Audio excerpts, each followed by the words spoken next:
Okay, so it is 10 o'clock. So in respect for everybody's time, we're going to go ahead and get started today. I'm going to keep the lobby up just so I don't miss anybody. Bart, if you see anybody in that lobby come in, I think you should be able to admit them if it goes there. And then Brian, you're going to kind of monitor the chat. If you guys have any questions or comments, please put them in the chat. If you want your question or comment to be anonymous, you can just message it to me directly and I'll read it out to the group. So you can use that chat function. It is active, so feel free to do that.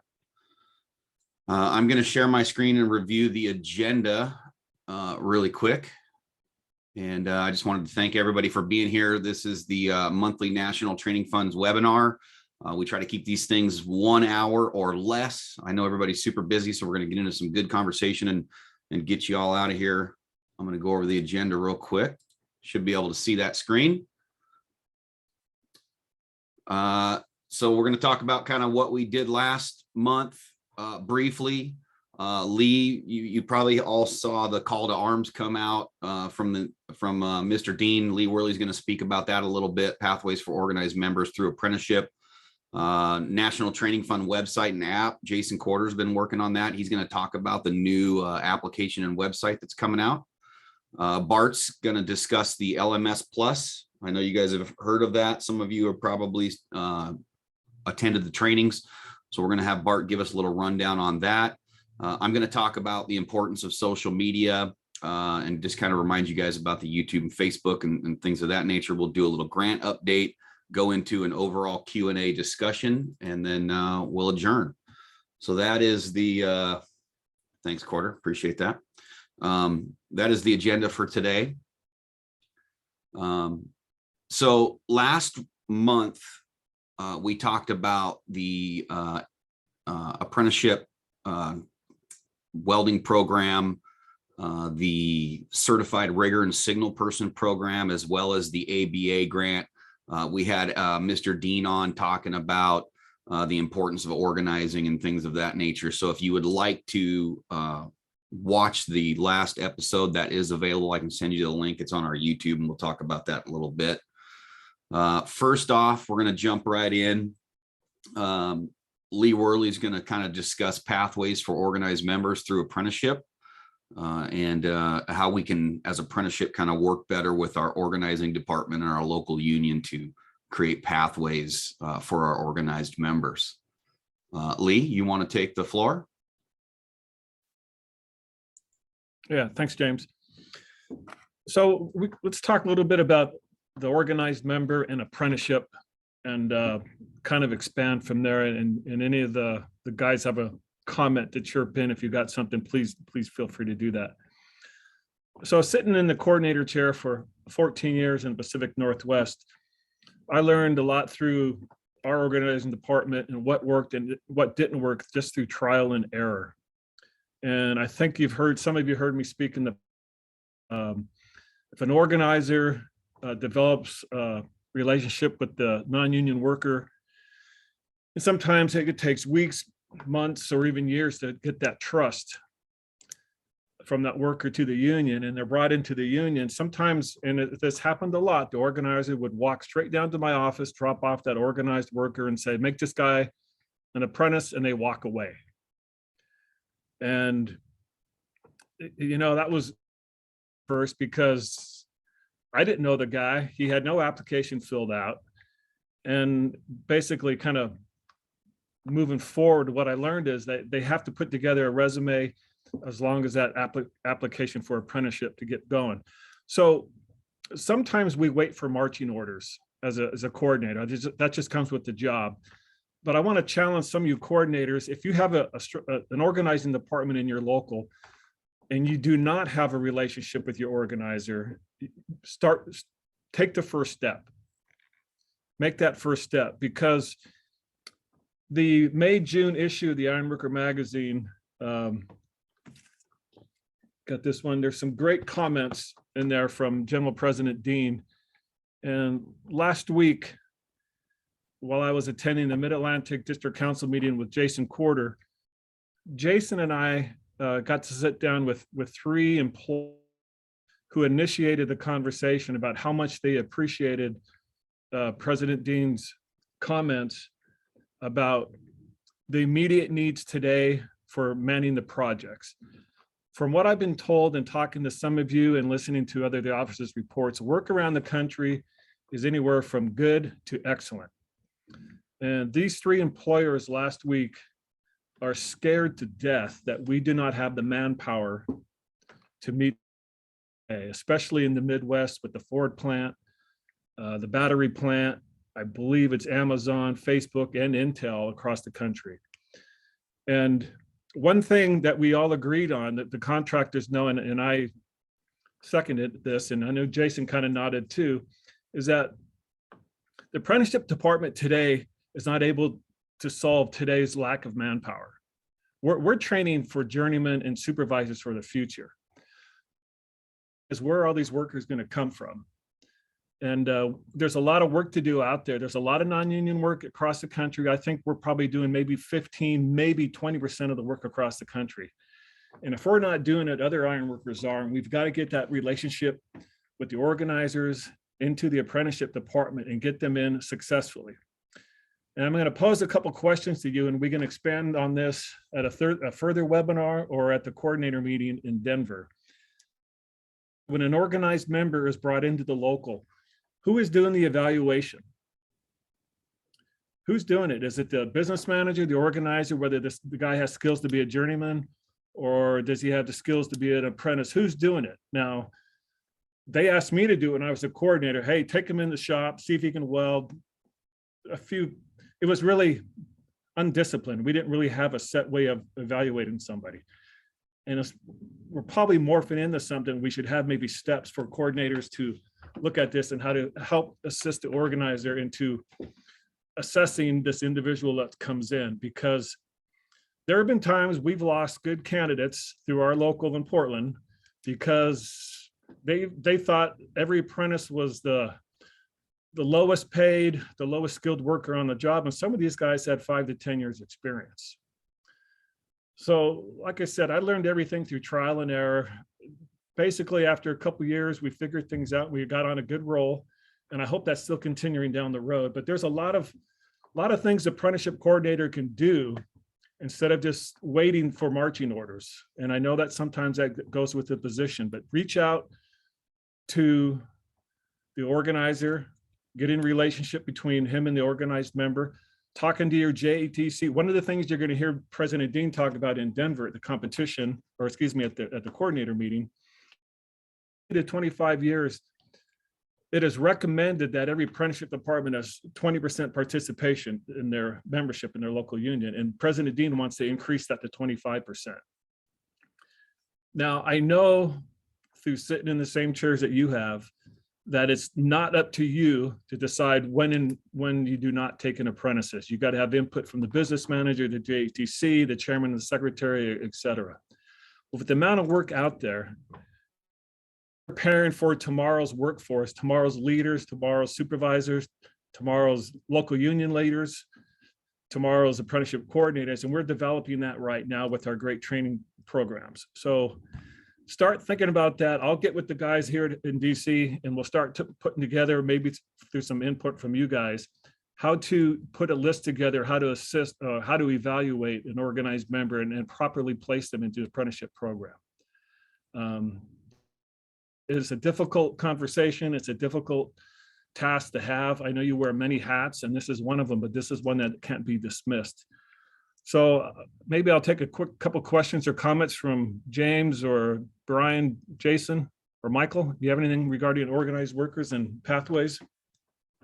I think for me, Lee, one of the takeaways, and I've talked to a few people about this from the message that came out from the 6 videos and the call to arms is, really changing that perception that apprenticeship is the, one and only path to journey level worker. And so I think one of the thoughts that I had is how can we as the apprenticeship,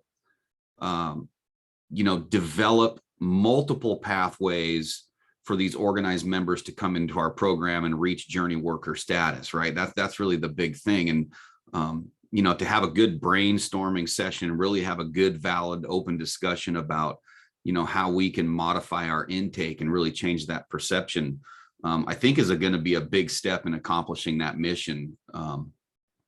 So for me, it would be kind of like, what can we do as the apprenticeship program specifically to alter our pathways for entry into our programs when it comes to organized members? There's been a lot of times where we've had an organized member in 5 years in the field who had the definite skills to do the job, but maybe they didn't have all the safety certifications, all the classroom requirements that we have in part of our programs. But the issue that I experienced through the Northwest was none of the journeymen came to journeyman upgrading classes. They sat empty 99% of the time. We scheduled classes every month, and most of them were canceled. Show of hands, who cancels a lot of journeyman upgrading courses every month? It's all over. So we thought that having an organized member who had the field expertise but didn't have the classroom, they turned him into an apprentice anyway in order to get all the certifications to make him eligible for dispatch. So it's, I don't have, the right words, the right pathway to the point yet, other than there were some guys who definitely did not want to be an apprentice come through organized. And it's sometimes you have to massage them a little bit. You got to, once you get them in the program and to get them through that first year, they see the light.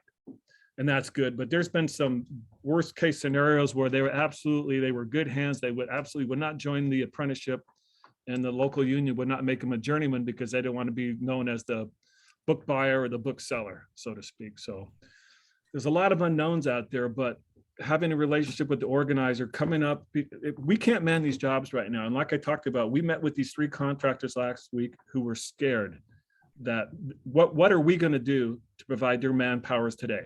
And they know the apprenticeship department can't answer their questions.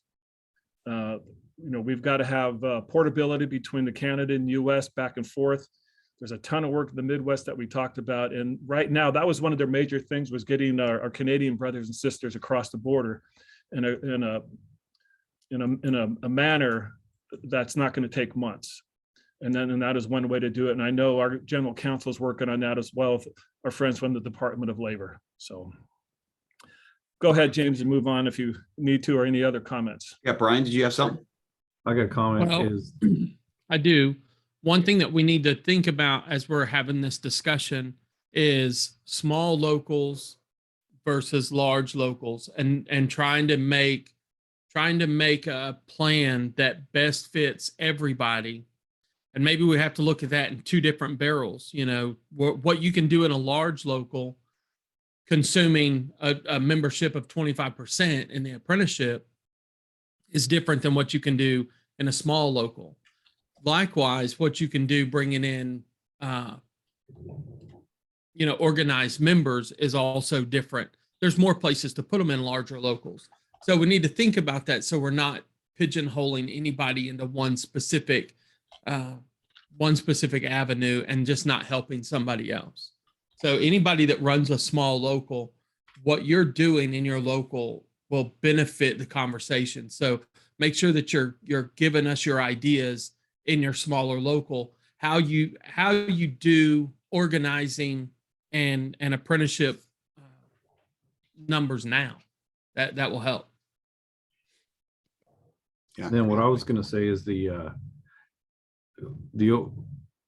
lot of people have problems with the guys that are book buyers or didn't go through the apprenticeship on that aspect too. But the thing about it is guys that go 5-6 years working non-signatory, they possibly even had a harder apprenticeship than our guys have had, because we've had training materials for them. We've had structural training for them, all these different training events. These other guys that haven't taken proper training through an apprenticeship stuff, might have the skills to do what we're doing, but they haven't had the proper training.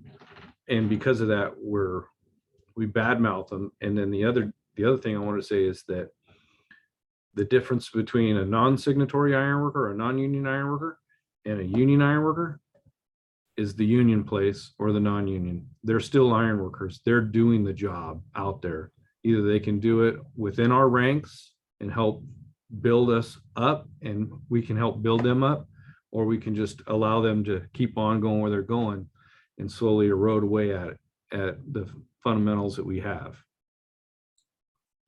Yeah, good point, Jason. I think at the end of the day, from an apprenticeship standpoint, taking a look at your apprenticeship standards, taking a look at, I was talking to Chris Tobiasen the other day on a kind of a modified program where, you could even have it.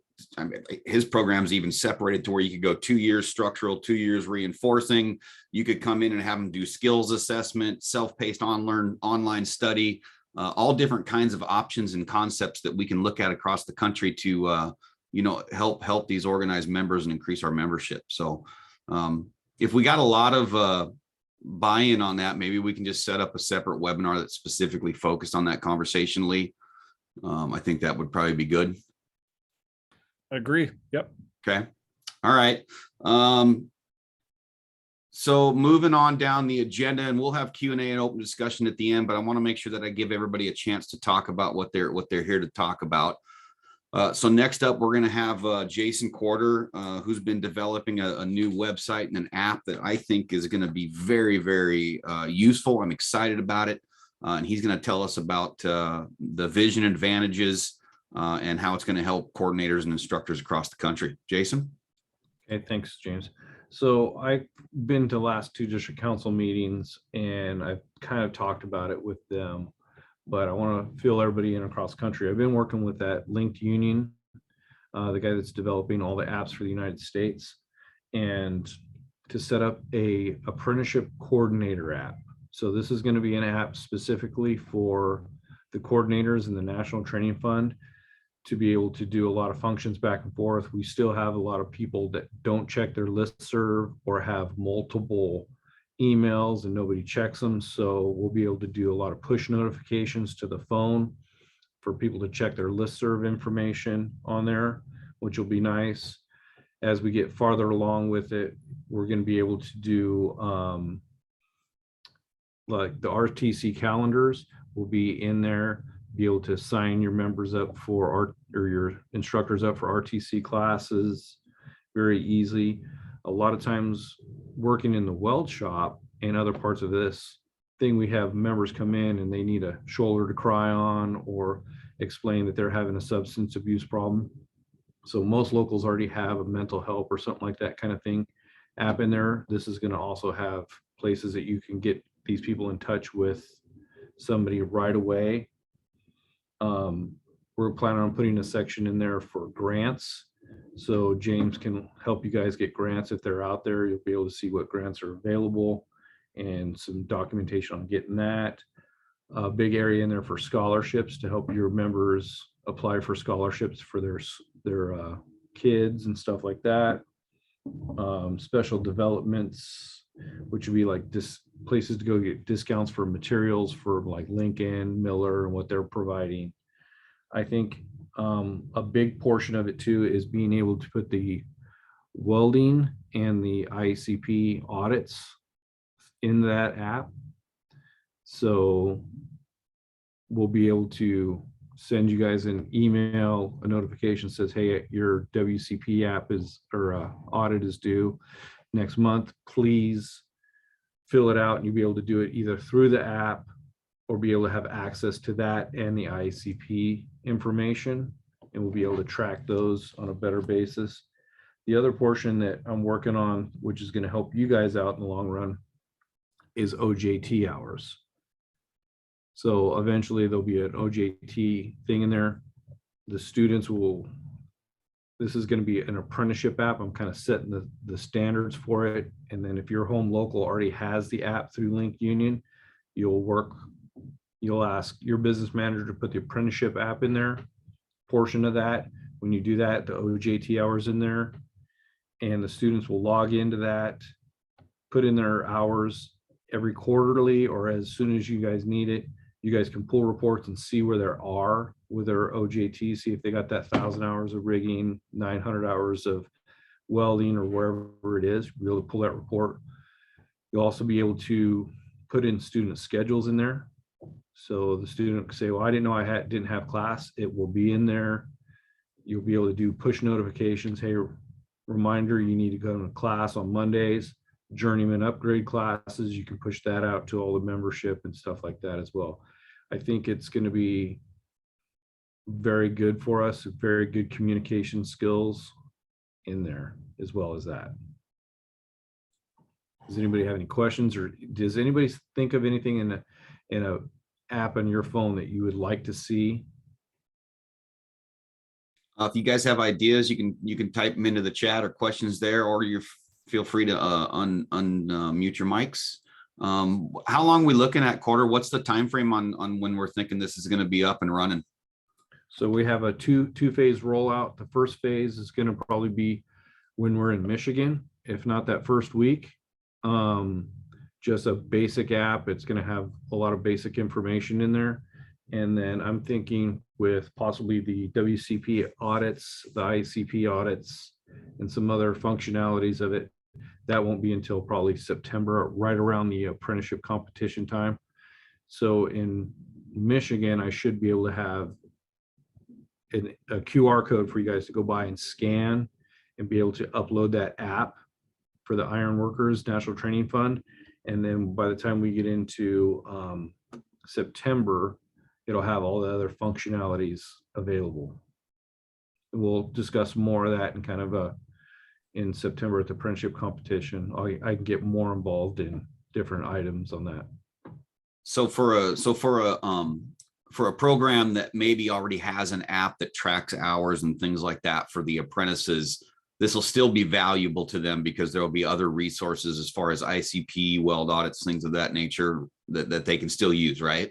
Yeah, it's going to be an added resource. If you guys are already the hours, that's going to be an apprenticeship stuff for your local with your apprenticeship stuff. This app is going to be generally for the National Training Fund and you guys as coordinators.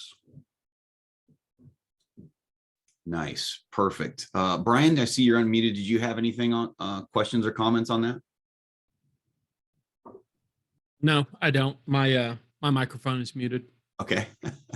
Does anybody else have any questions for Jason on the new app and the website? I think it's going to be pretty cool. I agree, James. This is Lee. Having a communication other than listserv, which, if you ask me my honest thoughts, it's not probably a great way of communication because not a lot of people check it. But having this app that we're going to explain in detail down the road, I think it's going to be great. You can have it at your fingertips. We have push notifications. So this was a great idea, and I'm really looking forward to the many aspects that's going to help you as a coordinator and help us here in DC with your thoughts or comments. Awesome. Sweet. Jason, is that it? You got anything else on the app and website? We're good? Okay. I do have a question in chat anonymously. Will admins, support staff, et cetera, have access as well? It depends on the situation at the time, but very well possibility. Okay. Okay. So it is a possibility. We just have to look at It is a possibility, but I would really like the coordinators to be able to access it and use it. Because at the end of the day, the coordinators, that's who the message is for. They make the decisions besides the business manager of that local and the JTC. So I'd really like to have the coordinators be the main access of that. Okay, perfect. All right, good information. Kent McDonald says the linked app, the Link Union app has worked great for us, getting great feedback. Awesome. Well, we're excited about it too. So that's going to move us on. We're going to turn it over to Bart. He's going to discuss the new LMS Plus. I know that we had a huge push for everybody to move to the LMS. As with all software and technology, there are some issues and things of that nature. And the LMS Plus seems to be a pretty good thing. So we're going to turn it over to Bart. Great. Thanks, James. I'll go ahead and share my screen. So let's see, I didn't see my screen. There it is. So yeah, the LMS Plus is coming. We've got a deadline for it. We're supposed to convert over to it on August 15th of this year.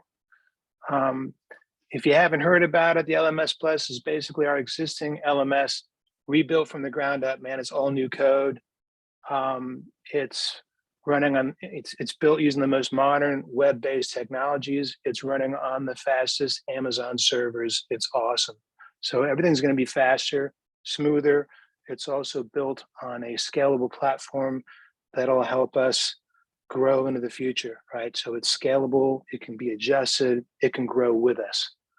The only difference is, you know, the functionality is a little bit different because it looks just a little different enough to kind of throw you when you first go on it. But the basic functionalities are the same. We plan on rolling it out so that all the information from the old LMS is going to be added to it, and you can pick up right where you left off. You leave Friday, that Friday you'll leave work or leave the training center. You come back on Monday morning, and when you click the same URL, the same password and login information, and you'll be now on the new LMS Plus. So it should be pretty seamless to us. Let's see. There's a bunch of highlights that I've got here on my list that I'll run you through. It's fully mobile compatible. So it was built for the smartphones and for the iPads and the tablets first. So it looks great. I know a lot of our students, you know, they read and reference manual flip books right on their phones. My son watches movies on his. So it's great for that. It's got these configurable dashboards. It just looks a little different. I'll show you that. It's got these things called learning paths. So anybody who uses the LMS now knows that you kind of create a group and you add your courses to it for your program, and then you throw students in there. Well, now you can create a learning path of your program's courses just once, and then add that to any group you want to. So it's going to mean less work for folks. It's going to be nice. Hey, Bart, we're just seeing the first slide still. Okay, let me move on. I didn't know if it was supposed to be changing slides or not. I just seen that it was still on that same one. There you go. This slide will show you the existing, we'll call it the legacy LMS on the left, and this is the new LMS on the right.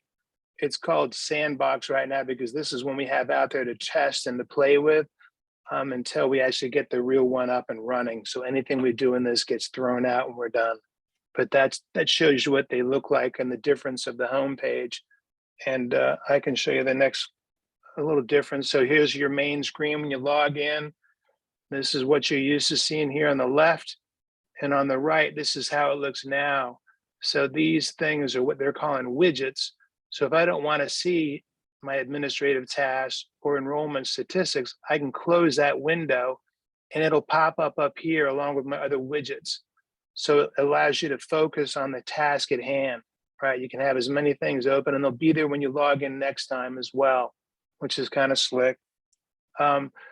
And again, it's not that different. So here's groups on the legacy LMS, and here are groups on the new one. So again, it's not that bad.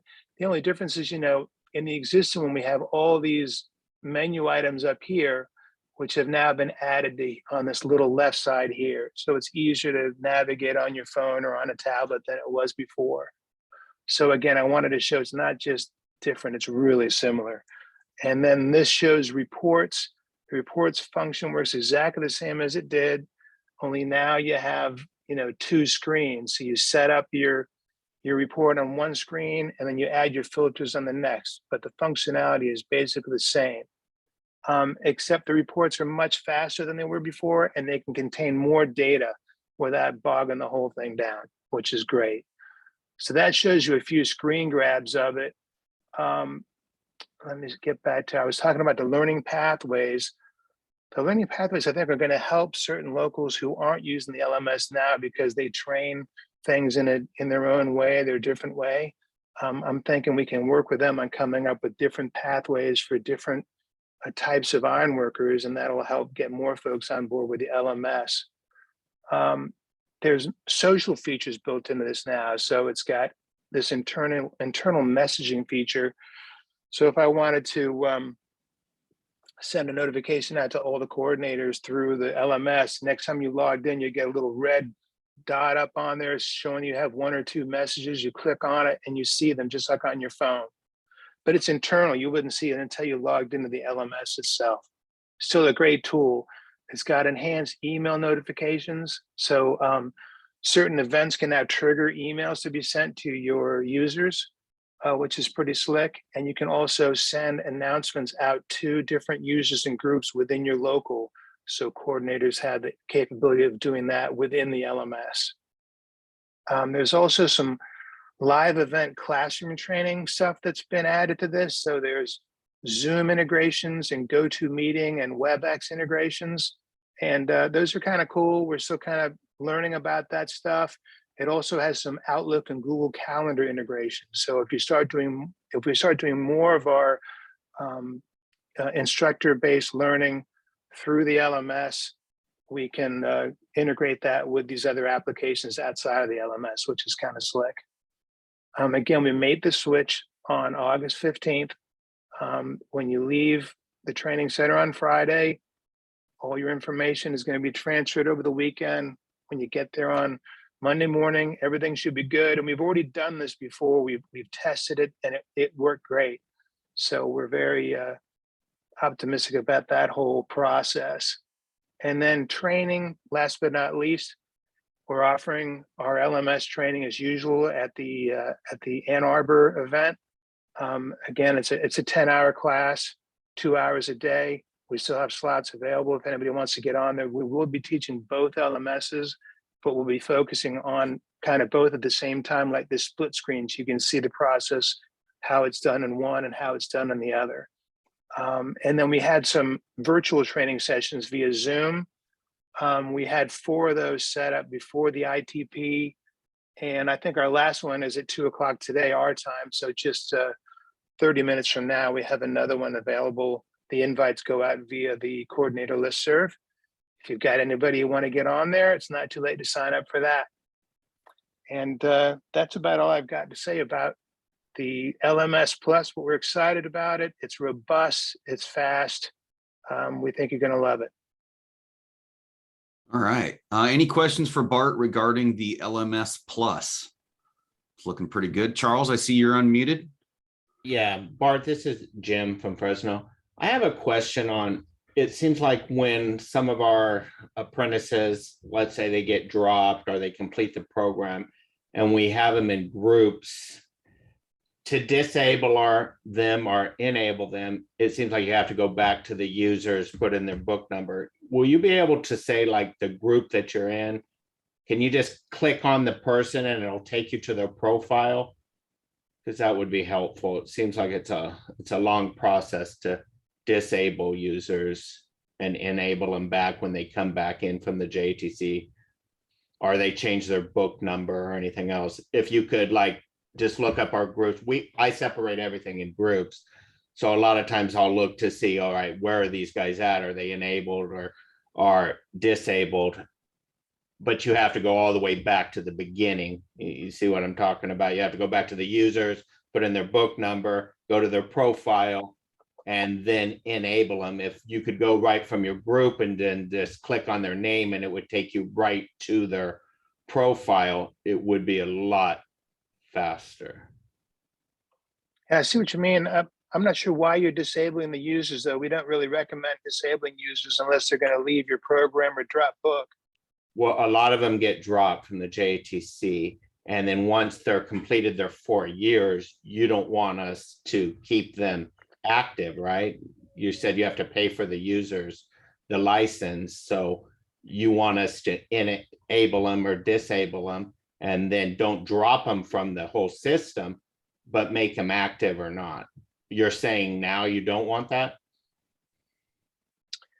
I'm not sure that's exactly what we're asking for, but that's a good thing that we'll have to take a look at that. Right now, the trend is to kind of keep the folks in the program for a number of years, and but we don't have a determined number of years that I know of. So we can talk about that offline with the folks here at headquarters. We'll need to come up with just to refresh your memory. Yeah. We do have a maximum user account with the Kelly Company. So I appreciate this question. So whether the correct term is disabling, whether an apprentice graduates or is dropped from the program.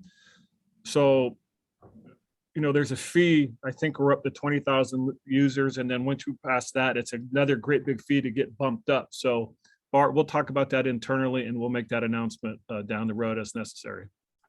Yeah, and just to let you know, disabling a user doesn't really help towards our cap on the licensing. So if they're enabled or disabled, they're still seen as being in the LMS and they still count against our license. So it doesn't really help us until they're deleted. And we don't recommend people delete users. We want to do that for you. So if you have folks you don't need in the system anymore and they're done, you can disable them on your end, run a report, send us the report, and we'll delete them from the system for you. And then that opens up the LMS for more users coming forward or more members to join the LMS. And if you want to talk offline about that, feel free to contact me at KLMS support at iwintl.org, and we can work through what you're doing. Awesome.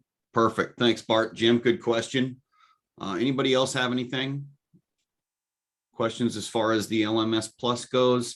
I had one question, kind of going back to what Lee was talking about earlier, and with the call to arms coming out through the international. You talked about pathways through the LMS and being able to kind of set up different pathways for individuals going through that.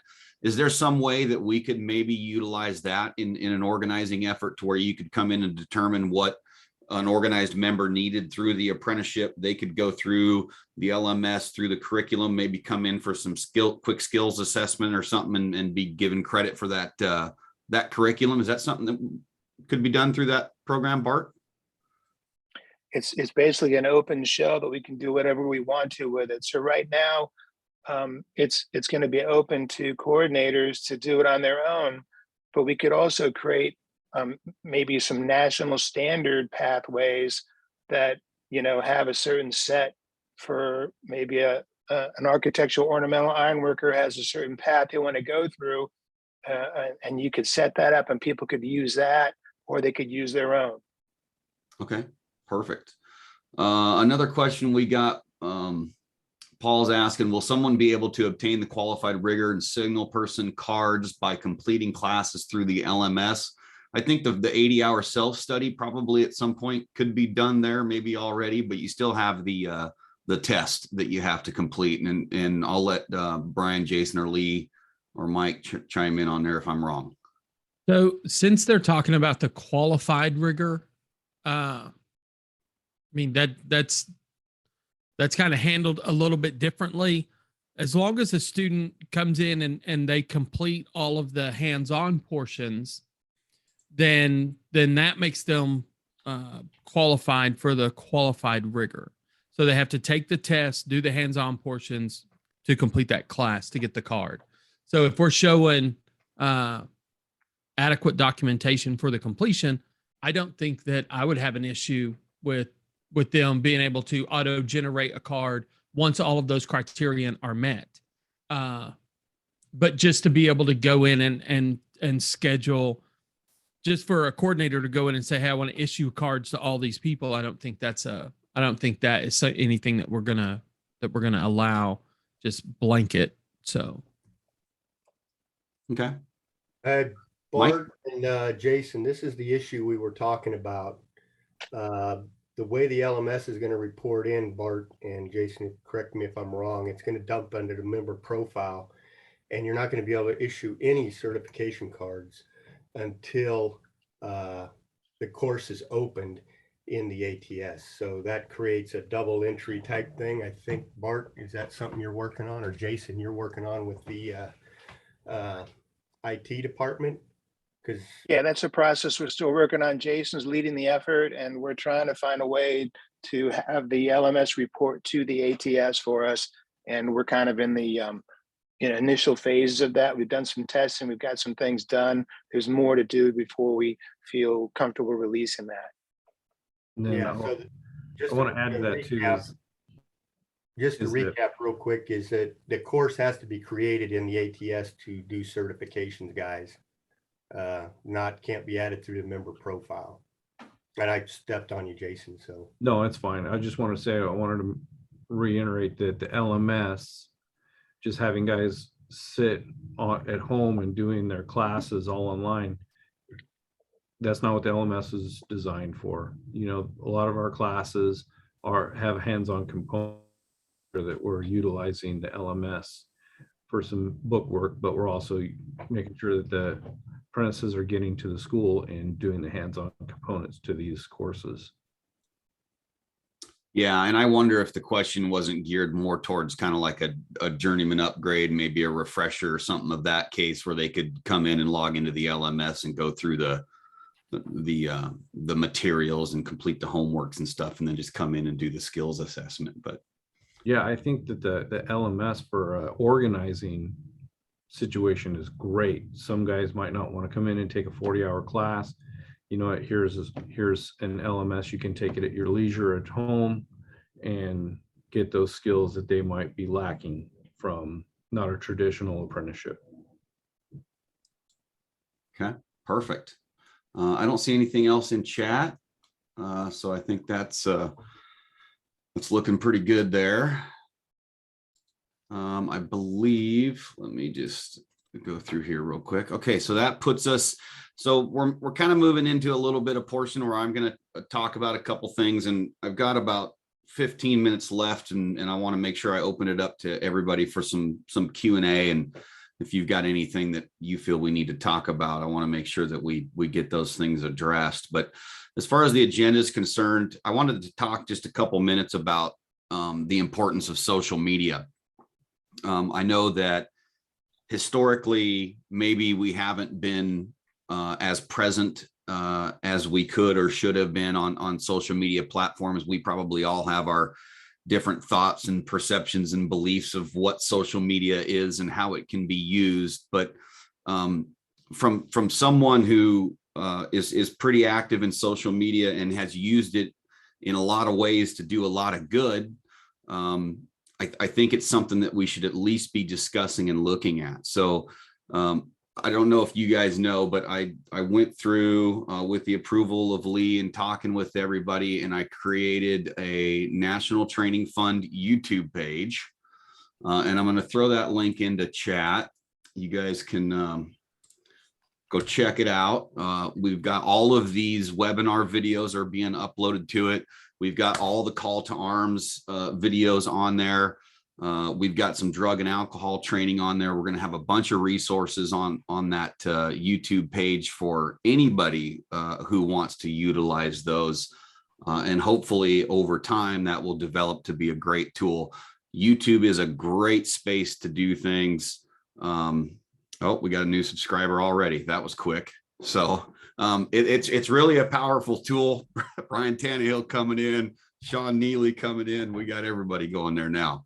And then also, I don't know if you guys know, but Ironworkers Union, which is the international Facebook page, very active in resources and stuff for you there. We also have the National Training Fund YouTube page, which I'll put the link for.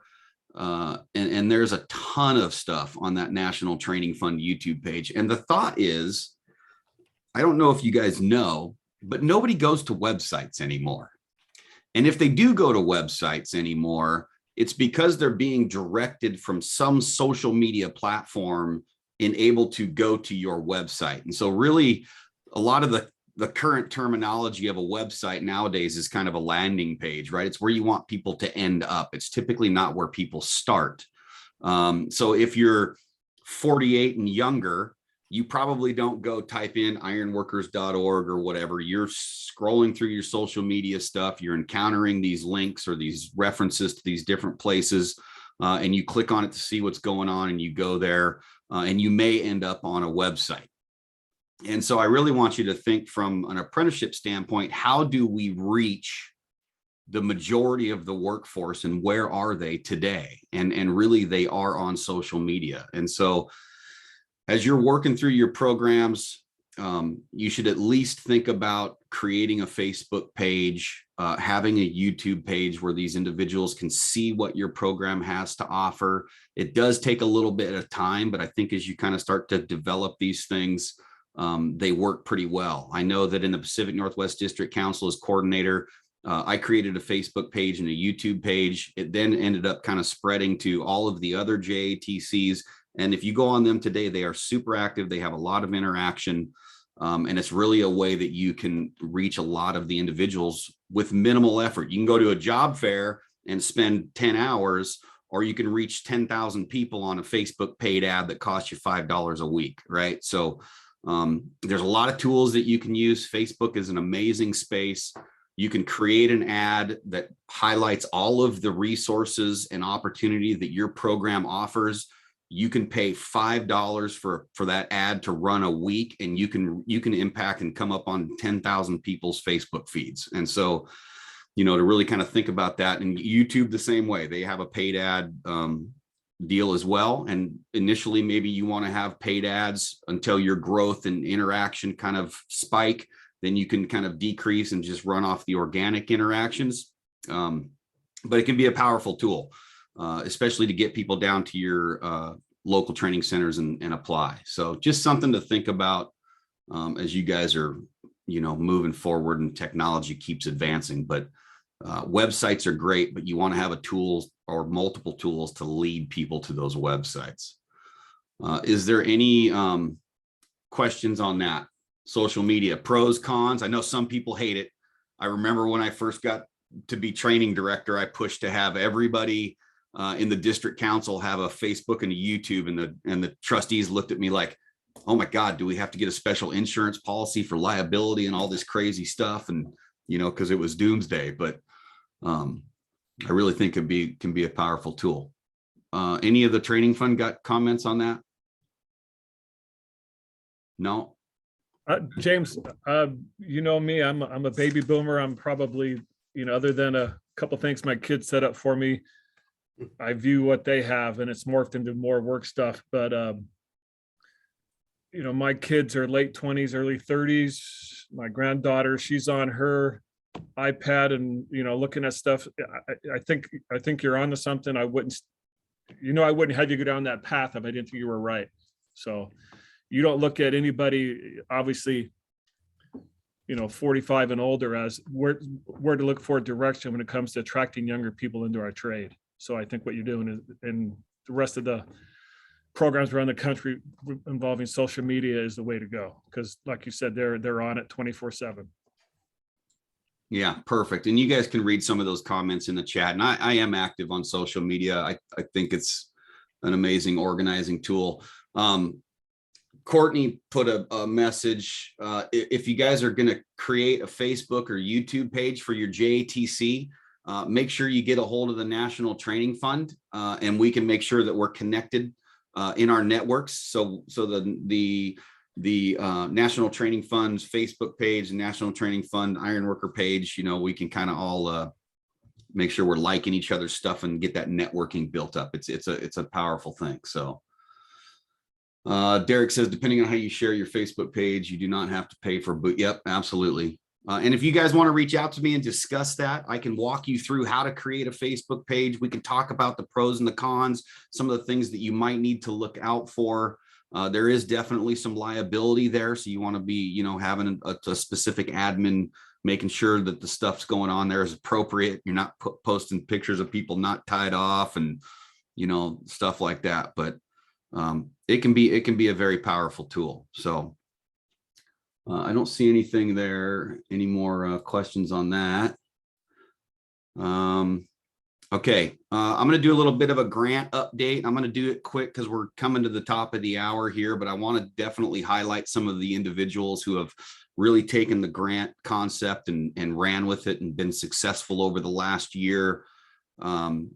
You know, I was kind of hired on a little over a year ago to kind of bring some perspective of grants and help the National Training Fund assist local areas in, you know, how to apply for grants and how to get those. I'll give you a quick update on kind of what's out there. Some of you might have saw the email I just sent out a little bit ago. The EDA just announced $126 million in grant funding being released. Employment Development Agency. That is a massive amount of money, and that is just the tip of the iceberg of the monies that is being flooded into your states and your local areas to help you do things like create pre-apprenticeship programs, supportive services for your apprentices who are already registered in your programs, expand your JATC programs to help you, expand the equipment and technology that you have for your training center to do the trainings that you already do, help you expand your training to focus on underrepresented communities and populations in your area, which is a positive in so many levels. When you think about being able to supplement funding for your program, increase your intake, and produce a better trained apprentice, create relationships with your community, change the perception of what our organization is in your local area. These can be very, very powerful tools to accomplish that, and grant funding can do all of that. So that being said, I just want you folks to keep an eye out on the EDA, the DOL grants coming out. There's a ton of money flooding into your states. If you haven't reached out to your state Department of Labor, your state Department of Commerce, your state Department of Energy, all of your workforce development boards in your state, in your local area, please do now, because the money is just flooding into your regional areas. So, and if you're not aware of where it's going and how it's working and how you can utilize those funds, you're going to miss it. So another one to keep a lookout for would be the Stanley Black & Decker grant. That's an easy one. That's if you go to stanleyblackanddecker.com, you guys can look at that grant structure there. It's a simple online application. It's $25 million over 5 years. $5 million a year goes to help get individuals into apprenticeship programs. It's already what we do, so why not get it paid for? And I think last year's already closed, but this October applications are due. So go look at it now, research it. If you got questions, reach out to me. I can give you some resources on helping you develop an application, a narrative, and stuff like that. But keep an eye out for that one. As you all know, the Grant Fundamentals course is coming to Ann Arbor. It's already filled up. We're super excited. If you missed it this year, please sign up for it next year. It's going to run you through Grant Funding 101, from what is a grant to how to manage contracts. So we're excited to bring that to you guys. We're developing a grant database. So for any of you who are wanting to get into grants, look at grants, explore grants, we are going to have a full database of stuff that you can basically just copy and paste to help you apply for grants and learn about grants. So it should be really good. Also, there is just buckets of money coming out from the federal government right now to help people who have been justice impacted, incarcerated, in prison, being released back into the workforce. There's a ton of reentry grants, so make sure that you're looking out for that in your area. Make sure you're reaching out to your Department of Corrections, letting them know how you can partner with them to help these people transitioning back into the workforce get into our apprenticeship programs. Another very powerful tool, and you can get some really, really good workers from that type of grant. So with that, I will digress from grants and see if we got any questions in the chat. James, I'm going to have you mention that what you talked about before the meeting about the number of grants that have been secured already this year. Would you please go over them? Yeah, thanks, Lee, for the reminder. So over the last year, the National Training Fund has really been helping individuals step into the grant world and kind of just showing them the pathways.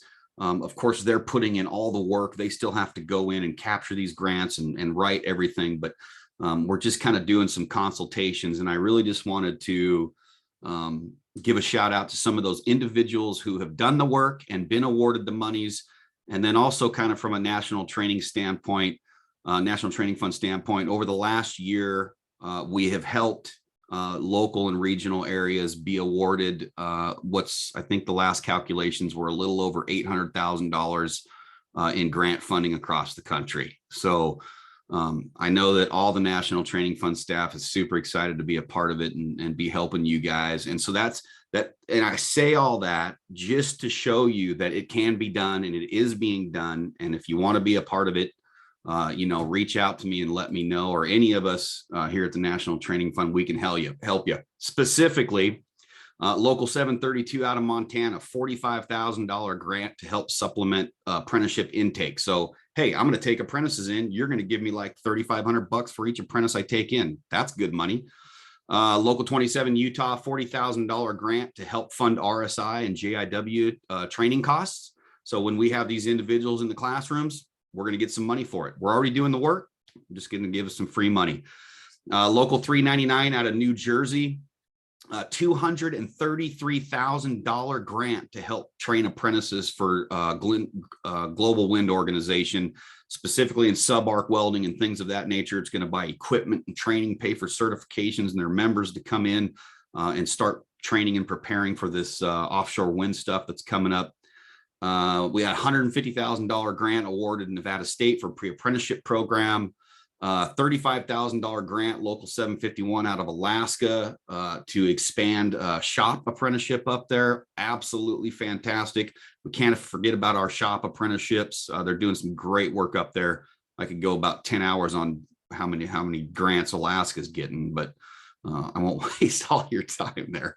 And then I just got word a couple weeks ago that local 7 and local 37 partnered up and got awarded $300,000 to fund offshore wind turbine training specifically. And not only does it pay for the training, it pays for the recertifications. And if I understand it correctly, it pays for the wages of the individuals while they're in that training. So it's absolutely phenomenal stuff.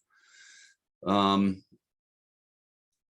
then I just got a notice from John Woodard out of Alaska, $333,000 for our STEP grant. Basically to just fund all kinds of stuff for community outreach and training in their area. So there's another 330 grand. So almost $1 million in the last year. All that being said, it just kind of trying to show you guys that it can be done, and feel free to reach out to me if you'd like to get some of that money. All right. Anybody else? Any questions, comments, concerns? We got 3 minutes before I got to let everybody go because I know everybody's busy. Tannehill, you're unmuted. You got anything? Or are you just chilling? So the only thing that I've got is if you have an EPRI certified proctor and they have not given a test in the last year, there is on the LMS, there's a update program on there that they can take. There's a test. So it's like 40 some slides and then a test. Once they get done with the test, they're recertified to give their exams again. And that is a requirement from EPRI, is that if you don't give a test, then you be recertified through testing. So that does fill that requirement for testing. Perfect. All right. Anything that I missed from the National Training Fund, guys? Anything I missed to cover, talk about that you want to bring up, Jason? I was just gonna play. I've been telling a lot of people about it, but the AWS is looking at getting that QC 47 pushed through at the end of next year. And what that's going to entail is anybody that's a qualifier giving a test is going to need to have that WPQR endorsement. It's only a 50 question test, but it's not a very easy test. I'll tell you that. But once that comes out, I'm not sure exactly how that's going to work with our custom program, but if it's in the QC 47, anybody that's going to give tests at our training centers, at our ATF, is going to need to have that endorsement. It's not one CWI, it's all the CWIs at our facilities that are testing people. Okay, perfect. So keep an eye out for that. If you need any information on that, what materials to study, what that consists of, get a hold of Quarter, and he can get you lined out. He's been going through the process, so he's well versed in what you need to do and look out for. With that being said, it is 11. We've been here for an hour. I appreciate everybody that came here today. Good content, good conversations. We hope to keep this going. Thank you for everybody who participated. Lee Worley, do you have any closing remarks? Just real quick, the majority of the staff here in DC are headed to Michigan next week. We're getting ready for the live instructor program and looking forward to seeing everybody there. So go ahead, James, but appreciate everybody partaking in this. Okay, cool. So with that, I'm going to close out the meeting. I'm going to stop recording now. One of the things that we're going to be doing a little bit